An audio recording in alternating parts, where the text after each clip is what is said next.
بسم اللہ الرحمن الرحیم۔ باب المشی الی الجمعۃ وقول اللہ جل ذکرہ فاسعوا الی ذکر اللہ ومن قال السعی والعمل والذهاب لقوله تعالی وسعى لها سعیها۔ باب نمبر 18 جمعہ کے لیے جانے کا بیان ہے۔ سعی مشی کے معنی چلنا، اور اللہ عز و جل کا ارشاد پاک فاسعوا، بس تم دوڑو اللہ کے ذکر کی طرف۔ سورہ جمعہ کی آیت نمبر ہے 9۔ ومن قال، اور جس نے کہا کہ اس آیت میں سعی کا معنی، سعی کے معنی عمل کرنا ہے اور جانا ہے، کیونکہ اللہ عز و جل کا ارشاد ہے اور اس نے اس کے لیے اس کی کوشش کی۔ وسعى لها سعیا، یعنی سعی کے دو معنی بتا رہے، ایک تو کوشش کرنا اور ایک معنی ہے جانا۔ سورہ جمعہ آیت نمبر 9 میں سعی کے معنی کی تحقیق، سعی کے کیا معنی ہے اس میں اللہ تعالیٰ نے ارشاد فرمایا اللہ کے ذکر کی طرف سعی کرو۔ سورہ جمعہ آیت نمبر 9۔ لسان العرب میں سعی کے معنی ہے جلدی جلدی چلنا اور دوڑنا، اور المحکم میں مذکور ہے، ذکر کیا گیا ہے کہ سعی کے معنی ہے کسب کرنا، کمانا، اور ہر عمل خواہ وہ خیر ہو یا شر ہو وہ سعی ہے، یعنی ہر عمل کو بھی سعی کہا جاتا ہے، چاہے وہ اچھا عمل ہو یا برا ہو۔ علامہ ابن التین نے لکھا ہے کہ امام مالک رحمۃ اللہ علیہ نے کہا ہے اس کے معنی ہے چلنا اور جانا، یہ دونوں سعی ہے کیونکہ یہ دونوں عمل ہیں۔ وقال ابن عباس، اور حضرت عبداللہ بن عباس رضی اللہ تعالیٰ عنہما نے فرمایا یحرم البیع حینئذ، حضرت عبداللہ بن عباس رضی اللہ تعالیٰ عنہما نے فرمایا کہ اس وقت یعنی اذان جمعہ کے وقت بیع حرام ہو جاتی ہے۔ اس تعلیق کی اصل یہ حدیث ہے۔ عکرمہ بیان کرتے ہیں کہ حضرت عبداللہ بن عباس رضی اللہ تعالیٰ عنہما نے فرمایا کہ جمعہ کے دن جب نماز کی اذان دی جائے تو اس وقت خرید و فروخت جائز نہیں ہے، اور جب تم نماز پڑھ لو تو پھر خرید و فروخت کرو۔ وقال عطاء تحرم الصناعۃ کلھا، حضرت عطا نے کہا کہ تمام پیشے، ہر قسم کی کاریگری حرام ہو جائے گی، یعنی ہر قسم کا کاروبار اذان جمعہ کے بعد۔ یہ تعلیق عطا بن ابی رباح سے مروی ہے، اور اس کو عبد بن حمید نے اپنی تفسیر کبیر میں روایت کیا ہے۔ وقال ابراہیم بن سعد عن الزہری اذا اذن المؤذن یوم الجمعۃ وهو مسافر فعلیہ ان یشہد، اور ابراہیم بن سعد نے کہا ہے، وہ زہری سے روایت کرتے ہیں کہ جب مؤذن جمعہ کی اذان دے دے اور وہ مسافر ہو تو اس پر جمعہ میں حاضر ہونا لازم ہے۔ علامہ عینی نے کہا کہ اس تعلیق کی اصل مراسیل ابی داؤد میں ہے۔ حدیث نمبر 907۔ حدثنا علی بن عبداللہ قال حدثنا الولید بن مسلم قال حدثنا یزید بن ابی مریم قال حدثنا عبایۃ بن رفاعۃ قال ادرکنی ابو عبس وانا اذهب الى الجمعۃ فقال سمعت النبی صلی اللہ علیہ وسلم یقول من اغبرت قدماه فی سبیل اللہ حرمہ اللہ علی النار۔ امام بخاری رحمۃ اللہ علیہ فرماتے ہیں کہ ہمیں علی بن عبداللہ نے حدیث بیان کی، انہوں نے کہا ہمیں ولید بن مسلم نے حدیث بیان کی، انہوں نے کہا ہمیں یزید بن ابی مریم نے حدیث بیان کی، انہوں نے کہا ہمیں عبایہ بن رفاع نے حدیث بیان کی، قال انہوں نے کہا ادرکنی ابو عبس، ابو عبس نے مجھے پا لیا، اور اس وقت میں جمعہ کی طرف جا رہا تھا، جمعہ کے لیے جا رہا تھا۔ بس انہوں نے کہا میں نے نبی پاک علیہ الصلوۃ والسلام کو یہ ارشاد فرماتے ہوئے سنا ہے جس کے قدم، جس کے پیر اللہ کی راہ میں غبار آلود ہو گئے تو اللہ اس کو دوزخ پر حرام کر دے گا۔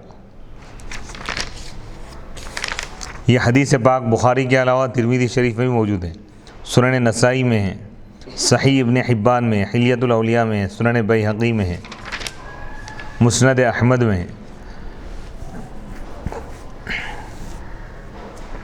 باب مذکور کی حدیث کے موافق دیگر حدیث ہے، یعنی اس باب کی جو حدیثیں ہیں اس کے موافق اور بھی حدیثیں ہیں۔ حضرت ابو ہریرہ رضی اللہ تعالیٰ عنہ بیان کرتے ہیں کہ اللہ کے رسول علیہ الصلوۃ والسلام نے فرمایا وہ شخص دوزخ میں داخل نہیں ہوگا جو خوف خدا سے رویا ہو حتیٰ کہ دودھ تھن میں لوٹ جائے، اور اللہ کی راہ میں پلٹنے والا، اللہ کی راہ میں پڑنے والا غبار اور دوزخ کا دھواں جمع نہیں ہوگا۔ ترمذی شریف کی روایت ہے، ترمذی حدیث نمبر 1633۔ سنن نسائی، سنن ابن ماجہ، المستدرک، سنن بیہقی، الترغیب والترہیب، مسند احمد۔ حضرت ابو الدرداء رضی اللہ تعالیٰ عنہ بیان کرتے ہیں کہ اللہ کے رسول علیہ الصلوۃ والسلام نے فرمایا اللہ کی راہ میں پڑنے والے غبار سے ناک پر کپڑا نہ رکھو، کیونکہ منتشر غبار اہل جنت کی مشک ہے، خوشبو ہے۔ حضرت ابو امامہ رضی اللہ تعالیٰ عنہ بیان کرتے ہیں کہ نبی پاک علیہ الصلوۃ والسلام نے فرمایا، ہر وہ شخص جس کے چہرے پر اللہ کی راہ میں غبار واقع ہو، غبار لگ جائے، اس کو اللہ تعالیٰ قیامت کے دن دوزخ کے دھوئیں سے محفوظ رکھے گا، اور ہر وہ شخص جس کے پیر اللہ کی راہ میں غبار آلود ہو، اللہ اس کے پیروں کو قیامت کے دن دوزخ سے محفوظ رکھے گا۔ المعجم الکبیر، حدیث نمبر 4782۔ الترغیب و ترہیب میں بھی یہ روایت موجود ہے۔ حضرت عائشہ صدیقہ رضی اللہ تعالیٰ عنہ بیان فرماتی ہیں کہ جس شخص کے دونوں پیر اللہ کی راہ میں غبار آلود ہو، اللہ اس کو دوزخ پر حرام کر دے گا۔ حدیث نمبر 908۔ حدثنا آدم قال حدثنا ابن ابی ذئب قال حدثنا الزہری عن سعید و ابی سلمۃ عن ابی ہریرہ رضی اللہ تعالیٰ عنہ عن النبی صلی اللہ علیہ وسلم وحدثنا ابو الیمانی قال اخبرنا شعیب عن الزہری قال اخبرنی ابو سلمۃ ابن عبد الرحمن ان ابا ہریرہ قال سمعت رسول اللہ صلی اللہ علیہ وسلم یقول اذا اقیمت الصلاۃ فلا تأتوها تسعون وأتوها تمشون علیکم السکینہ فما ادرکتم فصلوا وما فاتکم فأتموا۔ امام بخاری رحمۃ اللہ علیہ فرماتے ہیں کہ ہمیں آدم نے حدیث بیان کی، انہوں نے کہا ہم کو ابن ابی ذئب نے حدیث بیان کی، انہوں نے کہا ہم کو زہری نے حدیث بیان کی حضرت سعید اور ابو سلمہ سے، وہ حضرت ابو ہریرہ رضی اللہ تعالیٰ عنہ سے روایت کرتے ہیں، وہ نبی پاک علیہ الصلوۃ والسلام سے روایت کرتے ہیں۔ ایک اور سند ہے، امام بخاری رحمۃ اللہ علیہ فرماتے ہیں کہ ہم کو ابو الیمان نے حدیث بیان کی، قول انہوں نے کہا ہم کو شعیب نے زہری سے خبر دی، انہوں نے کہا مجھ کو ابو سلمہ بن عبد الرحمن نے خبر دی کہ حضرت ابو ہریرہ رضی اللہ تعالیٰ عنہ نے کہا، میں اللہ کے رسول علیہ الصلوۃ والسلام کو ارشاد فرماتے ہوئے سنا، جب جماعت کھڑی کر دی جائے تو تم نماز میں دوڑتے ہوئے مت آؤ،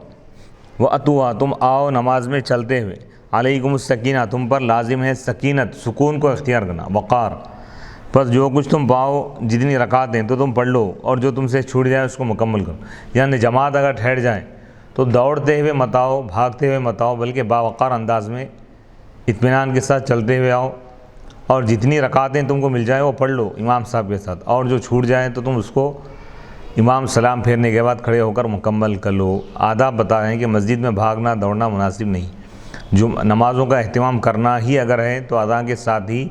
نماز کی تیاری کر لیں، اور جماعت ٹھہرنے سے پہلے مسجد میں آ جائیں۔ اگر کبھی کسی وقت اگر تاخیر ہو جائے اور جماعت ٹھہر جائے تو دوڑتے ہوئے نہ آئیں، بھاگتے ہوئے نہ آئیں، بلکہ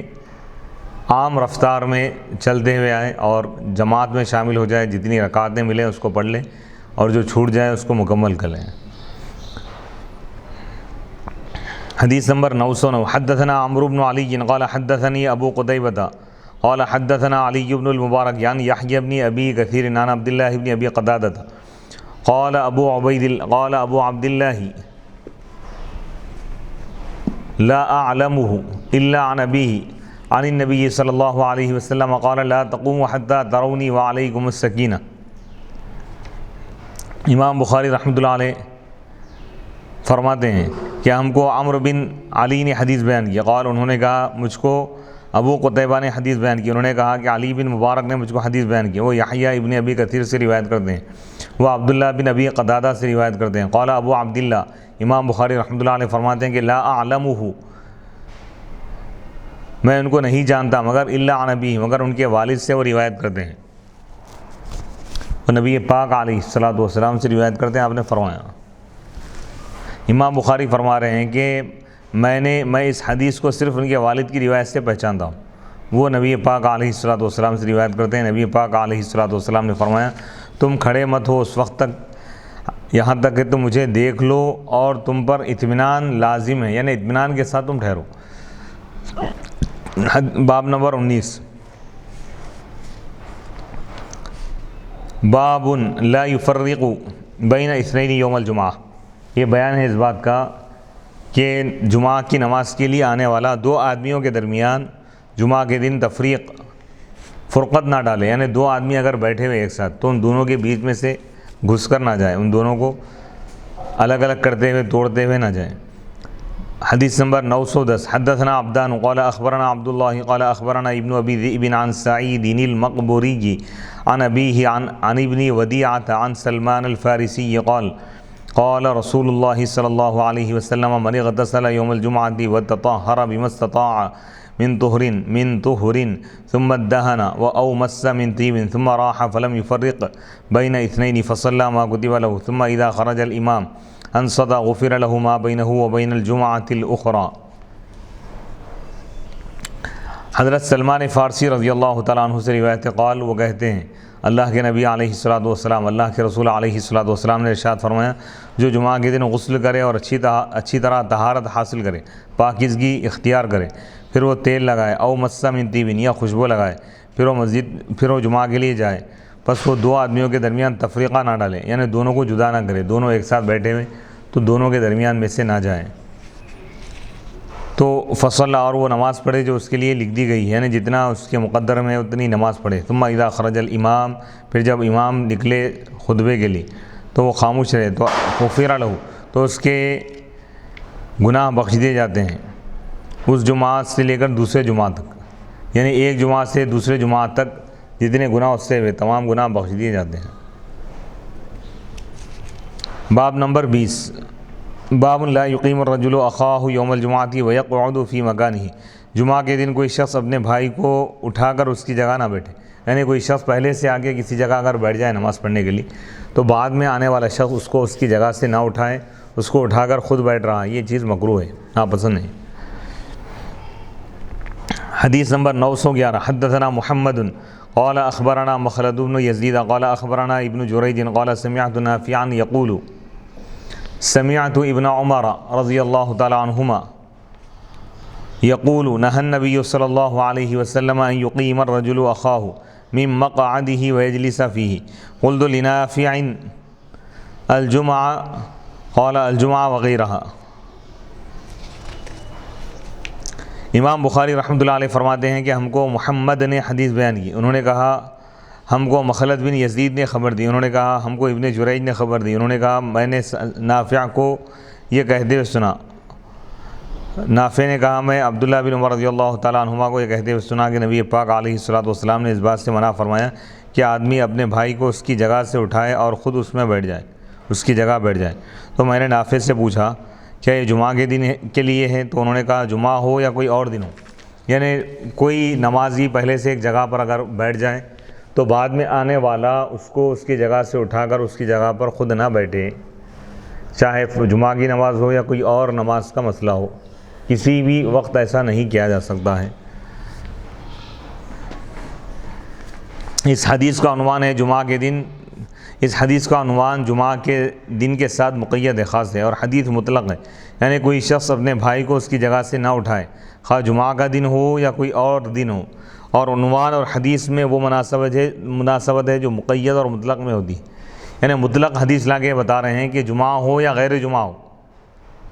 نمازی کو اس کی جگہ سے اٹھا کر اس کی جگہ پہ کوئی اور نہ بیٹھے، کسی شخص کو اس کی جگہ سے اٹھا کر وہاں خود بیٹھنے کی خرابیاں۔ علامہ بدر الدین آئینی حنفی رحمۃ اللہ علیہ فرماتے ہیں کہ اس حدیث سے معلوم ہوا کہ کسی شخص کو اس کی جگہ سے اٹھا کر وہاں بیٹھنا مکروہ ہے۔ کراہت کی وجہ یہ ہے کہ جو شخص کسی کو اٹھا کر خواہ اس کی جگہ بیٹھے، اس کا یہ فعل تکبر کی وجہ سے ہوگا یا دوسرے کو حقیر جاننے کی وجہ سے ہوگا، اور قرآن مجید میں اس کی ممانعت ہے کہ کوئی شخص اپنے آپ کو دوسرے سے برتر اور اس کو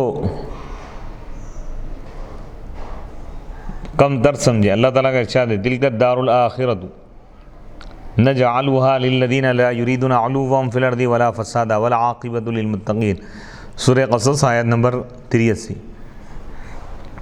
یہ آخرت کا گھر ہم نے ان کے لیے مقرر کر دیا ہے، ہم بناتے ہیں ان لوگوں کے لیے جو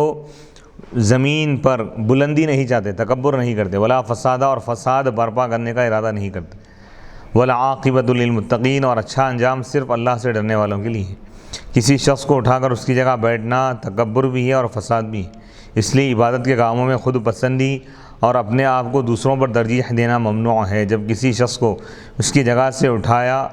تو اگر وہ خاموش سے اٹھ گیا تو یہ اس پر ظلم ہے، اور اگر وہ نہیں اٹھا اور اس نے انکار کیا حتیٰ کہ دونوں کے درمیان تکرار اور جھگڑا ہوا تو یہ فساد ہے۔ بہرحال دونوں میں سے کوئی ایک خرابی لازمی ہے، یا تو اٹھانے والے کے دل میں یا تو تکبر ہوگا، اور اگر سامنے والا اگر نہ اٹھے تو یہاں پر فساد بھی برپا ہوں گا، لڑائی جھگڑا دونوں میں ہو جائے گا، لہذا یہ بھی شریعت میں منع ہے۔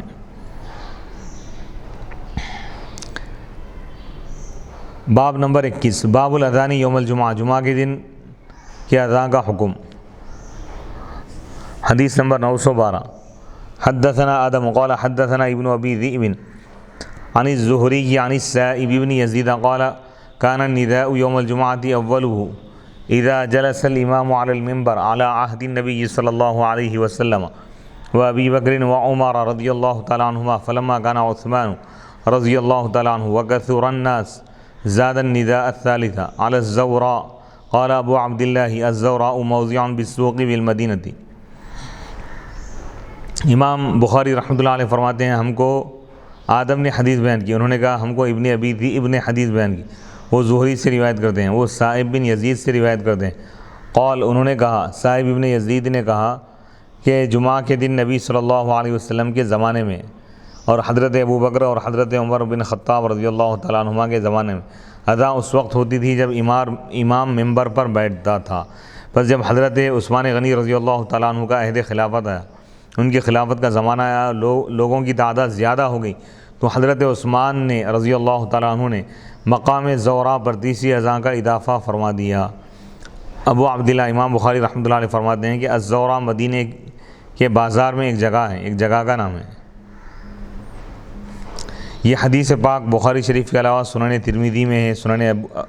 ابی داؤد میں ہے، سنن نسائی میں ہے، ابن ماجہ میں ہے، صحیح ابن خزیمہ میں ہے، صحیح ابن حبان میں ہے، المعجم الکبیر میں ہے، سنن بیہقی میں ہے، مسند احمد میں ہے۔ حضرت عثمان رضی اللہ تعالیٰ عنہ کا مقام الزورا پر تیسری اذان کا اضافہ کرنا۔ علامہ ابو الحسن علی بن خلف ابن بطال مالکی رحمۃ اللہ علیہ فرماتے ہیں جمعہ کے دن اذان کی صفت میں امام مالک کے اقوال مختلف ہیں۔ ابن عبد الحکم نے امام مالک سے روایت کیا ہے کہ جب امام ممبر پر بیٹھ جائیں اور مؤذن اذان دے چکے تو لوگوں کو اس وقت خرید و فروخت سے منع کر دیا جائے گا، اور ان کا یہ قول اس پر دلالت کرتا ہے کہ ان کے نزدیک اذان واحد ہے، جیسا کہ اس باب کی حدیث سے مذکور میں ہے۔ اس باب میں جو حدیث ذکر کی گئی ہے اس میں جو بات بتائی گئی امام شافعی سے بھی اسی طرح منقول ہے، اور المدونہ میں امام مالک نے کہا ہے کہ جب امام ممبر پر بیٹھ جائیں اور مؤذن اذان دینا شروع کر دے تو اس وقت خرید و فروخت حرام ہو جاتی ہے۔ فقہائے کوفہ سے بھی اسی طرح مروی ہے۔ ابن شہاب زہری نے صاحب سے روایت کی ہے کہ جب لوگوں کی تعداد بہت زیادہ ہو گئی تو حضرت عثمان رضی اللہ تعالیٰ عنہ نے دوسری اذان دینے کا حکم دیا۔ اس باب کی حدیث میں اس کو تیسری اذان جو کہا ہے وہ اقامت کے اعتبار سے۔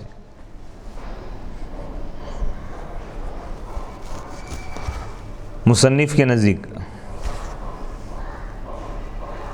کون سی اذان پر سعی واجب ہوتی ہے؟ علامہ غلام رسول سعیدی صاحب فرما رہے ہیں کہ اس مسئلے میں میرا مختار یہ ہے کہ جب خطیب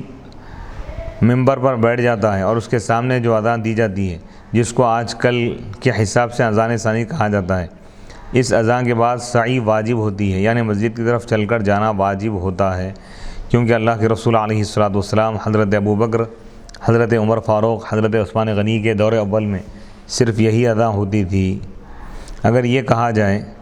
کہ آج کل اس سے پہلے جو اذان ہوتی ہے اس اذان سے مسجد کی طرف چل کر جانا واجب ہو جاتا ہے،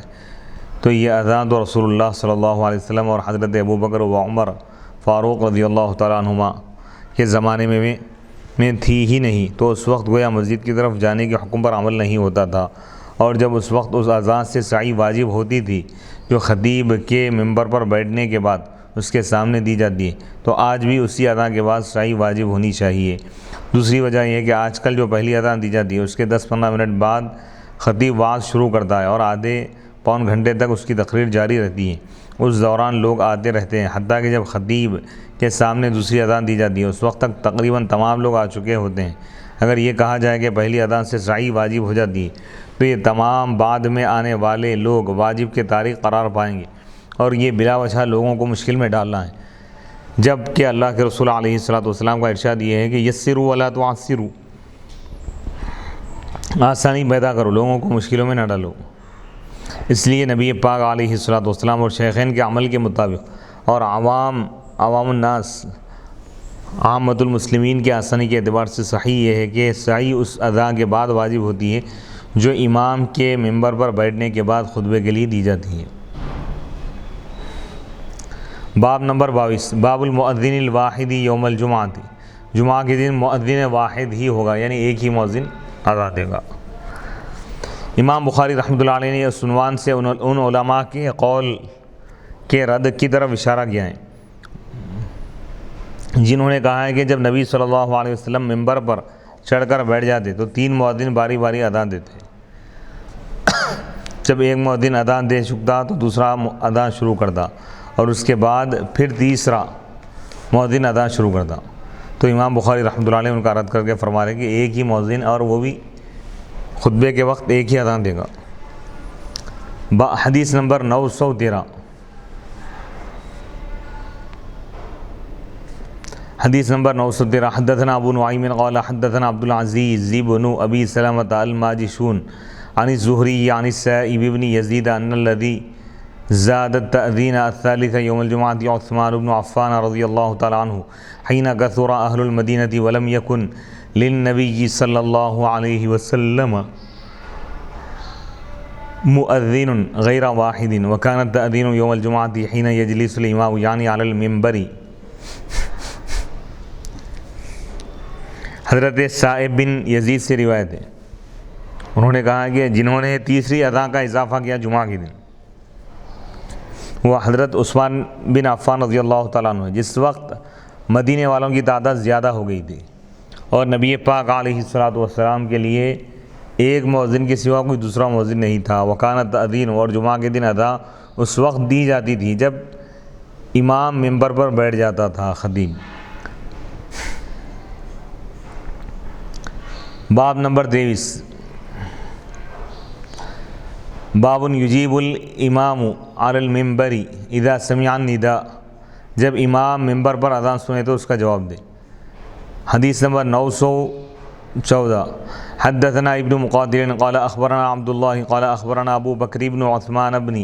سهل بن حنیف عن ابی امامة بن سهل بن حنیف قال سمعت معاویة بن ابی سفیان وهو جالس على المنبر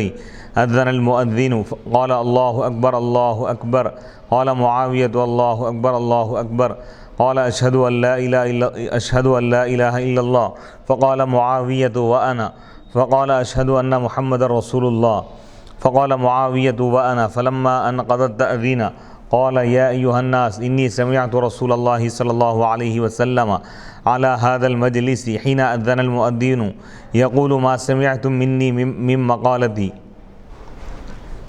امام بخاری رحمۃ اللہ علیہ فرماتے ہیں کہ ہمیں ابن مقاتل نے حدیث بیان کی، انہوں نے کہا کہ ہم کو عبداللہ نے خبر دی، انہوں نے کہا ہم کو ابو بکر بن عثمان بن سہل بن حنیف نے خبر دی، وہ حضرت امامہ رضی اللہ ابو امامہ بن سہل بن حنیف سے روایت کرتے ہیں، انہوں نے کہا میں حضرت معاویہ بن ابی سفیان رضی اللہ تعالی عنہ کو ممبر پر یہ کہتے ہوئے سنا، وہ جالس، جبکہ وہ ممبر پر بیٹھے تھے۔ اذن المؤذن، جب مؤذن صاحب کہتے اللہ اکبر اللہ اکبر تو حضرت معاویہ بھی کہتے اللہ اکبر اللہ اکبر۔ راوی کہتے ہیں کہ جب مؤذن نے کہا اشہد ان لا الہ الا اللہ تو حضرت معاویہ نے کہا وانا، اور میں بھی گواہی دیتا ہوں۔ بس مؤذن نے جب کہا کہ اشہد ان محمد رسول اللہ تو حضرت معاویہ نے کہا کہ وانا، اور میں بھی گواہی دیتا ہوں۔ جب مؤذن نے اذان مکمل کر لی، اذان ختم کر لی، تو حضرت معاویہ رضی اللہ تعالیٰ عنہ نے کہا کہ یا ایھا الناس، اے لوگوں، بے شک میں اللہ کے رسول علیہ الصلوۃ والسلام کو اس محفل میں، اس مجلس میں اسی طرح کہتے ہوئے سنا جو تم نے مجھ سے سنا، من مقالتی، میری بات، میرے کلمات، جس وقت مؤذن نے اذان دی۔ یعنی خطیب اور امام جب خطبے کے لیے ممبر پر بیٹھے اور مؤذن اذان دے تو خطیب کو چاہیے، امام کو چاہیے کہ اذان کا جواب دے۔ باب نمبر 24، باب الجلوس علی المنبر عند التأذین، اذان کے وقت خطیب کا ممبر پر بیٹھنا۔ حدیث نمبر 915، حدثنا یحیی بن بکیر قال حدثنا اللیث عن عقیل عن ابن شہاب ان السائب بن یزید اخبرہ ان التأذین الثانی یوم الجمعۃ امر به عثمان حین کثر اہل المسجد وکان التأذین یوم الجمعۃ حین یجلس الامام۔ امام بخاری رحمۃ اللہ علیہ فرماتے ہیں کہ ہم کو یحییٰ بن بکیر نے حدیث بیان کی، قال انہوں نے کہا ہم کو لیث نے حدیث بیان کی عن عقیل، حضرت عقیل سے، وہ ابن شہاب سے روایت کرتے ہیں کہ سائب ابن یزید نے ان کو خبر دی کہ اذان ثانی جمعہ کے دن اس کا حکم دی حضرت عثمان رضی اللہ تعالیٰ عنہ، حین کثر اہل المسجد، جس وقت مسجد میں لوگ بہت زیادہ ہو گئے تھے، اور اذان جمعہ کے دن اس وقت ہوتی تھی جب امام ممبر پر بیٹھتا تھا۔ تو اس حدیث سے امام بخاری رحمۃ اللہ علیہ بتا رہے ہیں کہ امام یعنی امام یا خطیب خطبے کے لیے ممبر پر بیٹھنے کے بعد اذان دی جائے گی۔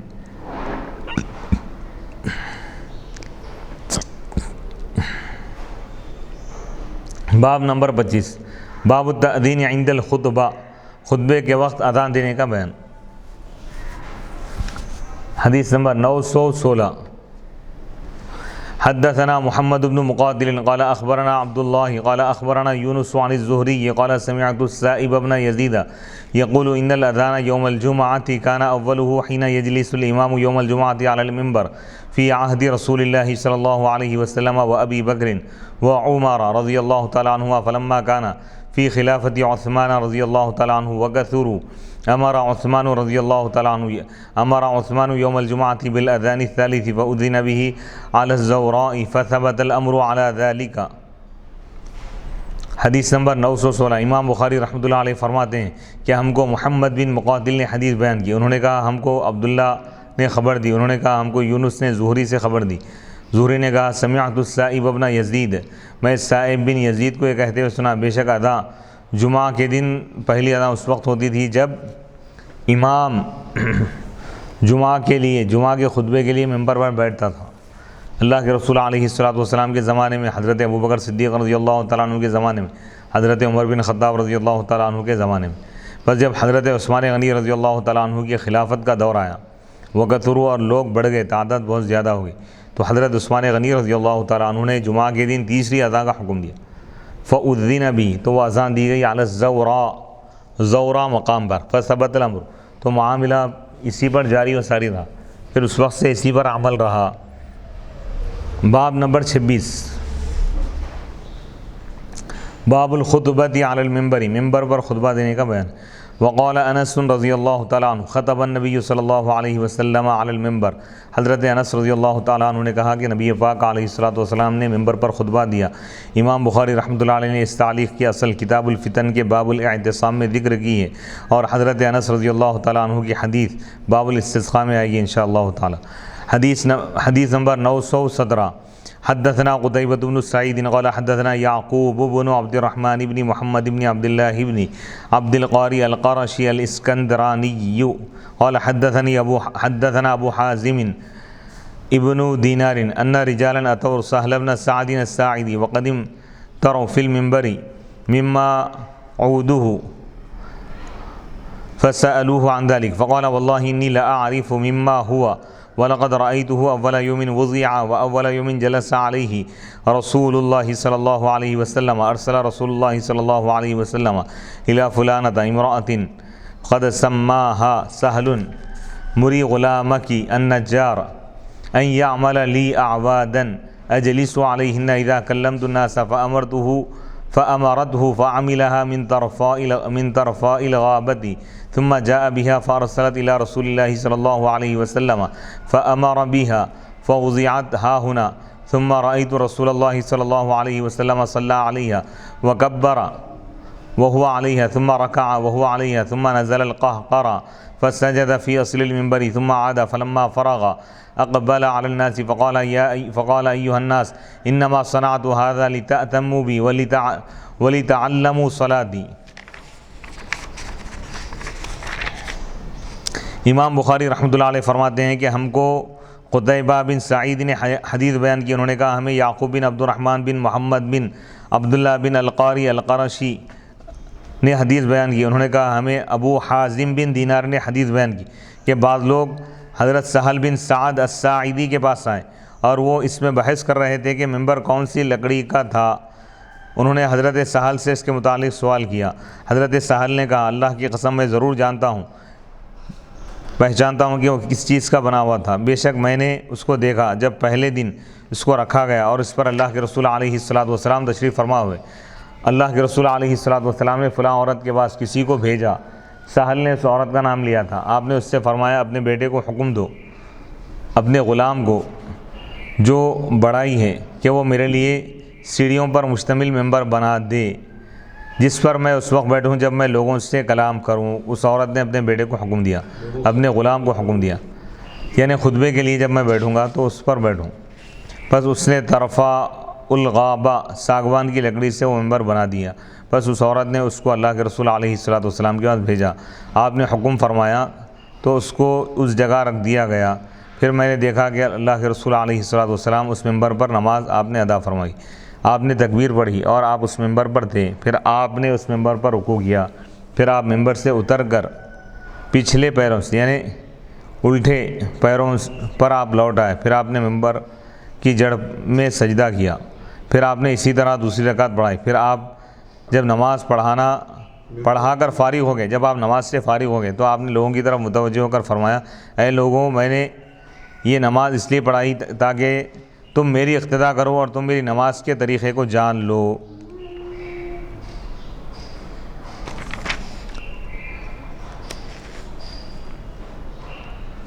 تو اب یہاں پر اس کی تفصیل آگے آئے گی۔ اب اس میں امام بخاری رحمۃ اللہ علیہ فرما رہے ہیں کہ ممبر وغیرہ بنانا، ممبر پر کھڑے ہو کر خطبہ دینا یہ حضور کی سنت ہے۔ ممبر ویسے کسی بھی چیز کا بنا سکتے ہیں لیکن لکڑیوں کا بنانا یہ بہتر ہے، یہ حضور کی سنت۔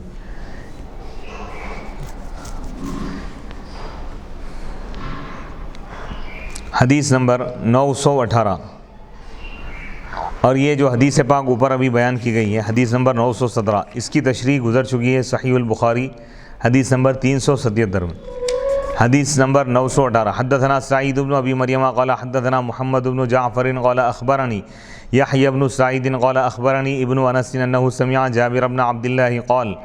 كان جذع يقوم إليه النبي صلى الله عليه وسلم فلما وضع له المنبر سمعنا للجذع مثل أصوات العشار حتى نزل النبي صلى الله عليه وسلم فوضع يده عليه. قال سليمان عن يحيى عن أخبرني حفص بن عبيد الله بن أنس أنه سمع جابر بن عبد الله. امام بخاری رحمۃ اللہ علیہ فرماتے ہیں کہ ہم کو سعید بن ابی مریم نے حدیث بیان کی، قال انہوں نے کہا ہم کو محمد بن جعفر نے حدیث بیان کی، انہوں نے کہا مجھ کو یحییٰ بن سعید نے خبر دی، انہوں نے کہا مجھ کو ابن یونس نے خبر دی کہ انہوں نے جابر بن عبداللہ رضی اللہ تعالیٰ عنہ کو یہ کہتے ہوئے سنا۔ جابر بن عبداللہ نے کہا کان جذع، نبی پاک علیہ الصلاۃ والسلام کھجور کے تنے کے سہارے کھڑے ہوتے تھے۔ جب آپ کے لیے ممبر رکھ دیا گیا تو ہم نے اس تنے سے ایسی آوازیں سنی جیسے 10 ماہ کی حاملہ اونٹنی کی آوازیں ہوتی ہیں، حتیٰ کہ نبی پاک علیہ الصلاۃ والسلام ممبر سے اترے۔ پھر آپ نے اپنا ہاتھ اس تنے کے اوپر رکھ دیا۔ سلیمان نے کہا یحییٰ سے مجھے حفص بن عبید اللہ بن انس نے خبر دی، انہوں نے اس کو حضرت جابر بن عبداللہ رضی اللہ تعالیٰ عنہما سے سنا ہے۔ تو اس حدیث پاک میں بات بتائی جا رہی ہے کہ لکڑیوں کا ممبر بنائے جانے سے پہلے نبی پاک علیہ الصلاۃ والسلام کھجور کے تنے کے سہارے کھڑے ہو کر آپ خطبہ دیتے۔ جب یہ بنا دیا گیا تو آپ ممبر پر کھڑے ہو گئے، تو صحابہ یہ کہہ رہے ہیں کہ ممبر پر جب آپ کھڑے ہو گئے اور کھجور کے اس تنے کو آپ نے چھوڑ دیا تو کھجور کے تنے سے ایسی آوازیں آ رہی تھی جیسے 10 ماہ کی حاملہ اونٹنی کے رونے کی آواز ہوتی، تو یعنی وہ تنا رو رہا تھا۔ بعض شارحین کہتے ہیں کہ حضور علیہ الصلاۃ والسلام کی جدائی میں کہ حضور اس کو چھوڑ دیے ہیں، حضور علیہ الصلاۃ والسلام اس کو استعمال نہیں فرما رہے ہیں، اس دکھ میں وہ رو رہا تھا۔ تو نبی پاک علیہ الصلاۃ والسلام ممبر سے اترے اور اس کھجور کے تنے پر آپ نے اپنا ہاتھ رکھا، دست شفقت رکھا۔ تو اب یہاں پر غور کرنے کی بات یہ ہے کہ ایک تنا تو بے جان چیز ہوتی ہے لیکن اس سے رونے کی آواز، یہ ایک اہم نقطہ ہے، خاص نقطہ ہے۔ تو اس میں اشارہ ہے اس بات کی طرف کہ نبی پاک علیہ الصلاۃ والسلام کھجور کے تنے پر جو ایک بے جان چیز تھی، جب آپ نے اس کو اپنا ہاتھ لگا دیا تو اس میں بھی جان آ گئی، اس میں بھی ایک زندگی آ گئی تھی اور وہ بھی آپ کی جدائی میں رو رہا تھا۔ تو اس سے معلوم یہ ہوا کہ حضور علیہ الصلاۃ والسلام کو اللہ تعالیٰ وہ عظیم معجزات عطا فرمائے ہیں کہ اگر آپ کسی بے جان چیز کو اگر ہاتھ لگا دیں تو اس کے اندر بھی زندگی پیدا ہو جاتی. حدیث نمبر 919. حدثنا آدم بن ابی ایاس قال حدثنا ابن ابی ذئب عن الزہری عن سالم عن ابیہ قال سمعت النبی صلی اللہ علیہ وسلم یخطب علی المنبر فقال من جاء الى الجمعۃ فلیغتسل. امام بخاری رحمۃ اللہ علیہ فرماتے ہیں کہ ہم کو آدم بن ایاس نے حدیث بیان کی. انہوں نے کہا ہم کو ابن ابی ذئب نے زہری سے، وہ سالم سے، وہ اپنے والد سے روایت کرتے ہیں. سالم کے والد نے کہا کہ میں نبی پاک علیہ الصلوۃ والسلام کو منبر پر خطبہ دیتے ہوئے سنا، خطبہ ارشاد فرماتے ہوئے سنا. حضور نے فرمایا جو جمعہ کے لیے آئے تو چاہیے کہ وہ غسل کر کے آئے. تو اس حدیث سے امام بخاری رحمۃ اللہ علیہ بتانا چاہتے ہیں کہ جمعے کے لیے، خطبے کے لیے منبر کا ہونا ضروری ہے، یہ حضور کی سنت ہے. حدیث باب نمبر 27 باب الخطبۃ قائما، کھڑے ہو کر خطبہ دینے کا بیان ہے. یعنی خطبہ منبر پر ہونا چاہیے اور کھڑے ہو کر خطبہ دینا چاہیے، یہ دو بھی حضور علیہ الصلوۃ والسلام کی سنت ہے. وقال انس، حضرت انس رضی اللہ تعالیٰ عنہ نے فرمایا بین النبی صلی اللہ علیہ وسلم یخطب قائما، جس وقت نبی پاک علیہ الصلوۃ والسلام کھڑے ہو کر خطبہ دے رہے تھے. اس تعلیق کی اصل الاستسقاء میں ہے، انشاءاللہ تعالیٰ عنقریب یہ حدیث پاک آئیں گی. حدیث نمبر 920. حدثنا عبید اللہ بن عمر القواریری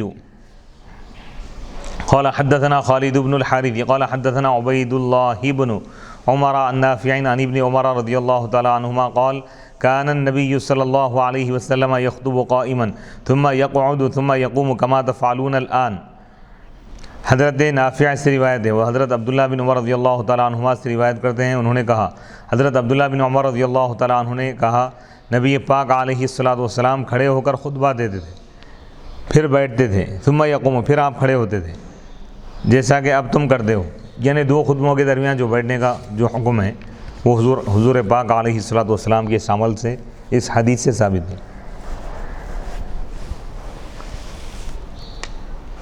یہ حدیث پاک بخاری شریف کے علاوہ صحیح مسلم میں بھی ہے اور سنن ترمذی، سنن ابن ماجہ،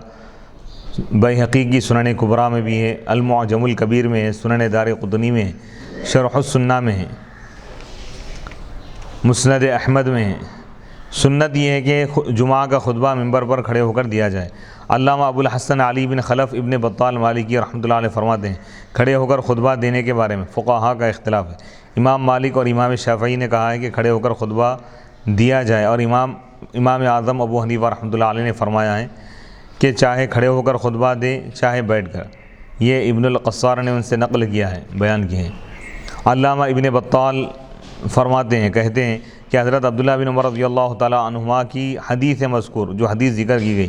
امام مالک کے قول کی صحت پر دلالت کرتی ہے. یعنی امام مالک کا قول درست ہے، کھڑے ہو کر خطبہ دینا چاہیے، کیونکہ حضرت عبداللہ ابن عمر رضی اللہ تعالیٰ عنہما نے کہا ہے کہ نبی پاک علیہ الصلوۃ والسلام کھڑے ہو کر خطبہ دیتے تھے، پھر بیٹھ جاتے تھے، پھر کھڑے ہوتے تھے. یہ خطبہ دینے کے فعل کے تکرار اور دوام پر دلالت کرتا ہے. یعنی خطبہ دینے کا جو عمل ہے ہمیشہ آپ اس طرح کیا کرتے تھے، دو خطبوں کے درمیان بیٹھتے تھے اور خطبے کے لیے آپ کھڑے ہوتے تھے، کھڑے ہو کر خطبہ دیتے تھے. اور نبی اکرم صلی اللہ علیہ وسلم نے اس فعل کے خلاف نہیں کیا، اس عمل کے خلاف آپ نے نہیں کیا اور بیٹھ کر خطبہ نہیں دیا. امام ابن ابی شیبہ نے طاؤس سے روایت کی ہے کہ اللہ کے رسول علیہ الصلوۃ والسلام کھڑے ہو کر خطبہ دیتے تھے، اور حضرت ابو بکر اور حضرت عمر اور حضرت عثمان غنی رضی اللہ تعالیٰ عنہم کھڑے ہو کر خطبہ دیتے تھے. اور سب سے پہلے جس نے ممبر پر بیٹھ کر خطبہ دیا وہ حضرت معاویہ بن ابی سفیان رضی اللہ تعالیٰ عنہ تھے. مصنف ابن ابی شیبہ حدیث نمبر 5223. شعبی نے کہا ہے کہ حضرت معاویہ نے بیٹھ کر اس وقت خطبہ دیا جب ان کے پیٹ پر بہت زیادہ گوشت آ گیا تھا، یعنی ان کا پیٹ جب بڑھ گیا تھا، زیادہ وہ موٹے ہو گئے تھے، اس وقت اس طرح کیا. مصنف ابن ابی شیبہ میں. لیکن حدیث رسول تو یہی ہے، سنت تو یہ ہے کہ کھڑے ہو کر خطبہ دینا ہے.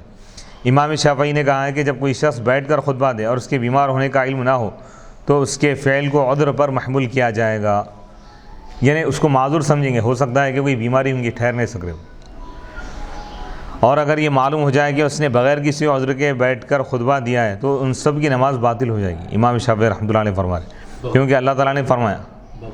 بغیر کسی مجبوری کے, یعنی کوئی مجبوری وغیرہ کچھ بھی نہیں ہے, لیکن اس کے باوجود بھی اگر کوئی بیٹھ کر خطبہ دے گا تو امام شافعی کے نزدیک سب کی نماز, جتنے لوگ اس کے پیچھے نماز پڑھے سب کی نماز فاسد ہے, دوبارہ پڑھنا پڑے گا. کیونکہ اللہ تعالیٰ نے قرآن میں فرمایا ہے وَتَرَكُوكَ قَائِمًا, خطبہ کھڑے ہو کر دینا, یہ قرآن کی آیت سے ثابت ہے. سورہ جمعہ میں اللہ تعالیٰ فرما رہا ہے کہ وَإِذَا رَأَوْا تِجَارَةً, جب یہ لوگ کوئی تجارت دیکھتے ہیں, او لہون یا لہو لعب دیکھتے ہیں, انفضوا الیہا, وہ اس کی طرف چلے جاتے ہیں, وَتَرَكُوكَ قَائِمًا, وہ آپ کو چھوڑ کر جاتے ہیں قائمہ, قیام کی حالت میں, اس حال میں کہ آپ ٹھہرے ہوئے, حضور خطبہ دے رہے ہیں, ایک میلہ لگ گیا تھا, لوگ خریداری کے لیے چلے گئے تھے کچھ لوگ, تو اللہ تعالیٰ فرمایا کہ آپ کو چھوڑ کر جا رہے ہیں اس حال میں کہ آپ کھڑے ہوئے, تو حضور اس وقت کھڑے ہو کر کیا کر رہے تھے, خطبہ دے رہے تھے. تو قرآن کی آیت سے ثابت ہو گیا کہ قیام کی حالت میں کھڑے ہو کر خطبہ دینا چاہیے. قرآن سے بھی ثابت ہے, حدیث سے بھی ثابت ہے. سورہ جمعہ کی آیت ہے, آیت نمبر 11, اور یہ آپ کو خطبے میں کھڑا ہوا چھوڑ دیتے ہیں. یہ اس کی دلیل ہے, اس بات کی دلیل ہے کہ نبی پاک علیہ الصلوۃ والسلام نے ہمیشہ کھڑے ہو کر خطبہ دیا ہے. علامہ ابن قصار نے کہا ہے کہ جو چیز میرے دل میں ہے وہ یہ ہے کہ خطبے میں قیام واجب ہے, قیام واجب ہے, اور یہ سنت ہے, اور یہ سنت سے وجوب کا ثبوت ہے. اس کے یہ معنی نہیں ہے کہ اگر سنت سے وجوب کا مطلب یعنی حدیث سے واجب کو ثابت کر رہے ہیں, اور یہ سنت سے وجوب کا ثبوت ہے. اس کے یہ معنی نہیں ہے کہ اگر خطبے میں قیام کو ترک کر دیا تو خطبہ فاسد ہو جائے گا. کوئی اگر بیٹھ کر خطبہ دیا تو خطبہ فاسد نہیں ہوگا, اور خطبہ تو ادا ہو جائے گا. اور نہ یہ اس کی دلیل ہے کہ خطبے میں قیام مباح ہے, جائز ہے, اگر چاہے تو قیام کرے اور اگر چاہے تو قیام نہ کرے, ایسا بھی نہیں ہے. بالکل مباح بھی اس کو نہیں بول سکتے, بالکل فرض یا واجب بھی نہیں بول سکتے, سنت ہے یہ خطبے میں کھڑے رہنا, کھڑے ہو کر خطبہ دینا. خطبہ تو واجب ہے خطبہ دینا, لیکن خطبے کے لیے کھڑا ہونا کیا ہے, سنت ہے یا واجب ہے یا مباح ہے. تو بعض علماء اس کو واجب قرار دی, امام شافعی رحمۃ اللہ علیہ وغیرہ کے پاس واجب ہے, اور بعض کے پاس مباح ہے, اور احناف کے پاس یہ سنت ہے. اور اس میں تو سب کا اتفاق ہے کہ اگر کوئی مجبوری کی وجہ سے, بیماری وغیرہ کی وجہ سے, عذر کی وجہ سے اگر بیٹھ کر خطبہ دیں تو خطبہ ادا ہو جائے گا, نماز بھی ادا ہو جائے گی. عذر کی صورت میں, مجبوری کی صورت میں ممبر پر بیٹھ کر جمعہ کا خطبہ دینا, اس کا جواز بتا رہے ہیں علامہ بدر الدین محمود بن احمد, یعنی جائز ہے. مجبوری کی صورت میں بیماری وغیرہ یا کوئی اور عذر ہے, پیر میں تکلیف ہے یا کوئی اور چیز ہے, کھڑے ہونے میں اگر تکلیف ہے تو بیٹھ کر بھی خطبہ دیا جا سکتا ہے, اس کا جواز ہے. علامہ بدر الدین محمود بن احمد عینی حنفی رحمۃ اللہ علیہ فرماتے ہیں کہ احادیث میں یہ ذکر ہے کہ نبی پاک علیہ الصلوۃ والسلام کھڑے ہو کر خطبہ دیتے تھے. شرح ترمذی میں یہ ہے کہ جمعہ کے دونوں خطبوں میں قیام شرط ہے, سوائے اس کے کہ کسی کو عذر ہو, مجبوری اگر ہو تو الگ بات. امام شافعی کا اور ایک روایت میں امام احمد کا بھی یہی مذہب ہے, کھڑا ہونا ہی شرط ہے. علامہ عینی فرماتے ہیں کہ احادیث اس پر دلالت نہیں کرتی کہ خطبے میں قیام شرط ہے, زیادہ سے زیادہ قیام کی سنت ہونے پر دلالت کرتی ہے. حدیث سے یہ معلوم نہیں ہو رہا کہ یہ شرط ہے یا فرض ہے. زیادہ سے زیادہ جو بات حدیث سے ثابت ہو رہی ہے وہ یہ ہے کہ قیام کرنا, کھڑے ہو کر خطبہ دینا, یہ سنت ہے. سبحان اللہ سبحان اللہ. توضیح میں مذکور ہے, توضیح کتاب کا نام ہی, یہ بات بتائی گئی ہے کہ جو شخص کھڑے ہونے پر قادر ہو, ٹھہرنے پر ٹھہر سکتا ہے, اس کے لیے خطبے میں کھڑا ہونا شرط ہے. اسی طرح امام شافعی رحمۃ اللہ علیہ اور ان کے اصحاب, ان کے جو ماننے والے ہیں, ان کے نزدیک دو خطبوں کے درمیان بیٹھنا بھی شرط ہے. اور اگر اس نے عذر کی وجہ سے بیٹھ کر یا لیٹ کر خطبہ دیا تو یہ بھی جائز ہے, مجبوری کی وجہ سے ہو رہا ہے, جس طرح نماز میں ہوتا ہے, اور اس کی اقتداء صحیح ہے. اور ہمارے نزدیک اس طرح ہے کہ جو شخص کھڑے ہونے پر قادر ہو, ٹھہرنے پر قادر ہو, ٹھہر سکتا ہے, تو اس کا بھی بیٹھ کر خطبہ دینا جائز ہے, اور یہ شاذ ہے. ہاں, یہ امام اعظم ابو حنیفہ رحمۃ اللہ علیہ, امام مالک اور امام احمد کا مذہب ہے, جیسا کہ علامہ نووی نے نقل کیا ہے, اور اس کا قیاس اذان پر کیا ہے.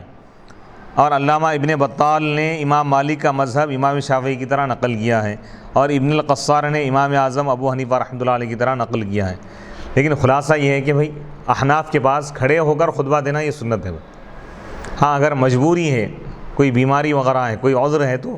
بیٹھ کر بھی خطبہ دیا جا سکتا ہے۔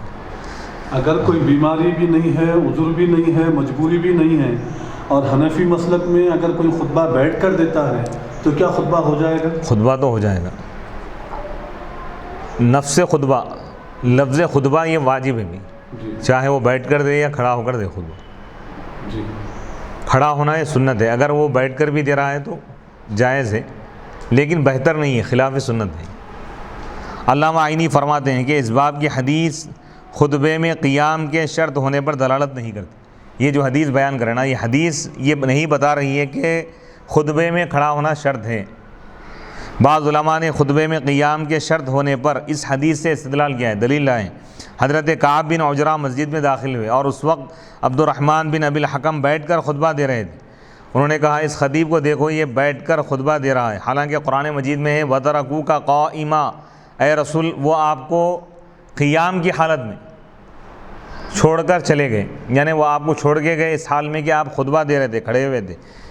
نیز حضرت کعب نے کہا میں نے آج کے سوا کسی شخص کو نہیں دیکھا کہ وہ مسلمانوں کا امام ہو اور بیٹھ کر خطبہ دے۔ اور اس سلسلے میں یہ حدیث ہے، حضرت جابر بن سمورہ رضی اللہ تعالیٰ عنہ بیان کرتے ہیں کہ اللہ کے رسول علیہ الصلاۃ والسلام کھڑے ہو کر خطبہ دیتے تھے اور پھر بیٹھ جاتے، پھر کھڑے ہو کر خطبہ دیتے۔ تو جو شخص تم کو یہ حدیث بیان کرے کہ آپ بیٹھ کر خطبہ دیتے تھے، اس نے جھوٹ کہا۔ پس بے شک میں نے رسول اللہ صلی اللہ علیہ وسلم کے ساتھ 2000 سے زیادہ نمازیں پڑھی ہیں۔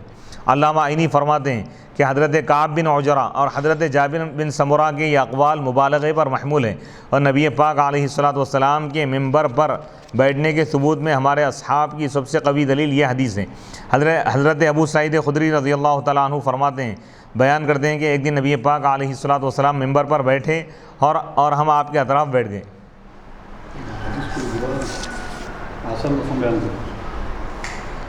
یعنی اس حدیث پاک سے، صحیح بخاری کی حدیث ہے، حدیث نمبر 1465، اس میں یہ بتا رہے ہیں کہ نبی پاک علیہ الصلاۃ والسلام ممبر پر بیٹھے اور صحابہ آپ کے اطراف بیٹھ گئے، تو اس سے معلوم ہوا بیٹھ کر بھی خطبہ دیا جا سکتا ہے۔ وصلی اللہ تعالیٰ علی خیر خلقہ سیدنا محمد وعلی آلہ واصحابہ اجمعین والحمد للہ رب العالمین۔